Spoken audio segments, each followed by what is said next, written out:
आखिर ये पटाखे किसने बनाए हैं? क्या पटाखे सच में ही हमारे लिए हार्मफुल है? क्या पटाखे सच में हमारी जान ले रहे हैं?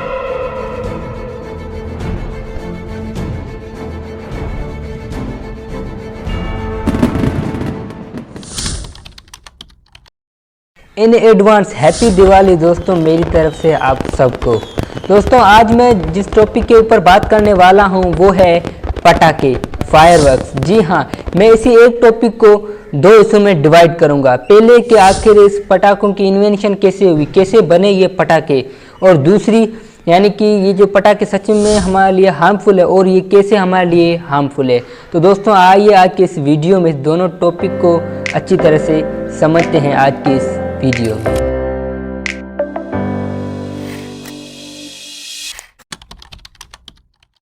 800 AD का वक्त था, सारे साइंटिस्ट लगे हुए थे कोई नई चीज़ बनाने के लिए। उसी में ही एक साइंटिस्ट था जो कि चाइनीज साइंटिस्ट था, वो भी नई चीज़ बनाने के पीछे लगा हुआ था।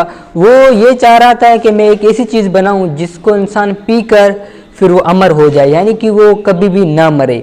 तो दोस्तों वो डिफरेंट एक्सपेरिमेंट करता है। उसमें एक एक्सपेरिमेंट होता है कि क्या करता है वो तीन डिफरेंट किस्म के केमिकल्स मिक्स करता है। पहला होता है हमारा सल्फर, दूसरा होता है पोटाशियम नाइट्रेट, और तीसरा जब मिक्स करता है चारकोल तो उसमें ब्लास्टिंग हो जाता है। जैसे कि आपने पढ़ा, ये जब तीन केमिकल्स मिक्स करते हैं तो उसमें ब्लास्टिंग भी होती है। तो वो ही ये चाइनीज साइंटिस्ट के साथ ये ब्लास्टिंग हुई। तो उसके बाद साइंटिस्टों को क्या थोड़ा तजुर्बा हो गया कि ये जब तीन केमिकल्स मिलते हैं तो हमारे साथ क्या होती है, ब्लास्टिंग होती है। तो उसी से दोस्तों इन साइंटिस्टों ने डिस्कवर किया गन पाउडर। दोस्तों जब ये साइंटिस्ट गन पाउडर बना चुके हुए होते हैं तो उस गन पाउडर को डिफरेंट एक्सपेरिमेंट्स के साथ इस्तेमाल करते हैं। तो दोस्तों सबसे पहले क्या करते हैं, वो बॉम्बोज के अंदर वो गन पाउडर भर के उसको अर्थ पे, ज़मीन पे रख के उसके पीछे फायर लगा देते हैं।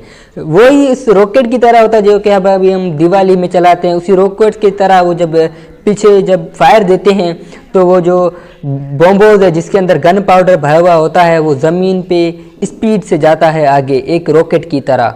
तो दोस्तों ये देख के साइंटिस्ट बड़े खुश होते हैं और उसका नाम रखते हैं द अर्थ रेट। जी हाँ, क्योंकि वो अर्थ के ऊपर एक रेट की तरह स्पीड से भागता है, इसलिए साइंटिस्ट ने नाम दिया द अर्थ रेट।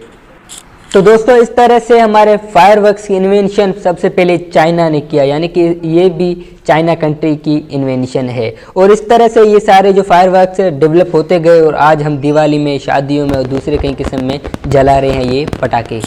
तो दोस्तों अभी हमारा दूसरा सब टॉपिक है जो कि है पोल्यूशन बाय फायरवर्क्स।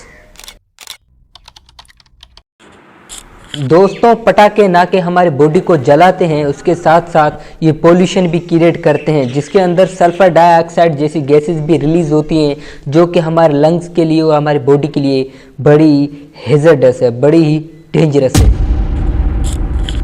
इन पटाखों से निकलने वाली जहरीली गैसें ना कि सिर्फ हमारे लंग्स को कमज़ोर करती हैं बल्कि हमारे ब्रेन को भी नुकसान पहुंचाती है। हमारे सर में दर्द होना शुरू हो जाता है, हमें सांस लेने में भी तकलीफ हो रही होती है जब हम पटाखे जलाते हैं। जब हम दिवाली के समय पटाखे जला रहे होते हैं तो हम कहाँ पे खड़े हुए होते हैं तो उससे जो धुआं उठता है उससे भी हमें ये नुकसान हो रहा होता है। पटाखे न सिर्फ जहरीले गैसें रिलीज करते हैं बल्कि जब हम फटाखा फेंकते हैं तो उससे धूल मिट्टी भी ऊपर उड़ के आती हैं जो कि हमारे नोज़ और माउथ के अंदर, हमारे बॉडी के अंदर चली जाती हैं और हमारे बॉडी को नुकसान पहुँचाती है। अभी ये मेरी बातें सुन के कुछ लोग कहेंगे, अच्छा हमको सिखा दिया है।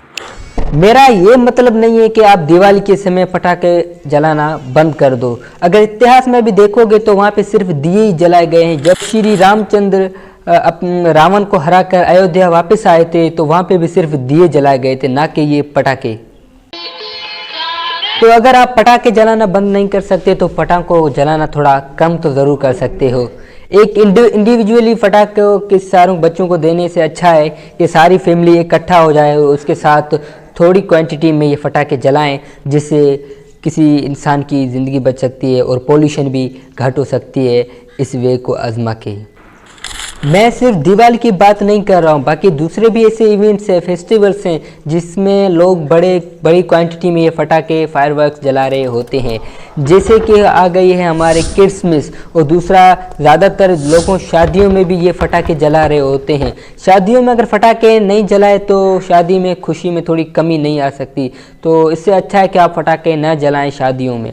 और लास्ट जो कि न्यू ईयर, जब न्यू ईयर आता है उसमें भी ज़्यादातर लोग बड़ी ज़्यादा क्वांटिटी में फटाके जला रहे होते हैं। दोस्तों, इस साल को आप शुरुआत में अपने सेहत के लिए आप उस ईयर को ख़राब कर रहे हो, उस पोल्यूशन को क्रिएट करके, तो आगे उस साल में आप क्या करोगे, फ्यूचर में क्या करोगे। इसीलिए मैं आप सभी दोस्तों को कहूँगा जितना हो सके इन पटाखों को जलाना आहिस्ते आहिस्ते कम किया जाए। तो ज़्यादातर इस न्यू ईयर्स के अंदर और दूसरों शादियों में पटाखे ना जलाए जाएं। तो ये तो दिवाली तो हमारा फेस्टिवल है, इसके अंदर हम ख़त्म तो नहीं कर सकते, पर इसको कम किया जा सकता है। पटाखों के बारे में आपकी क्या राय है, ज़रूर बताइएगा। शुक्रिया।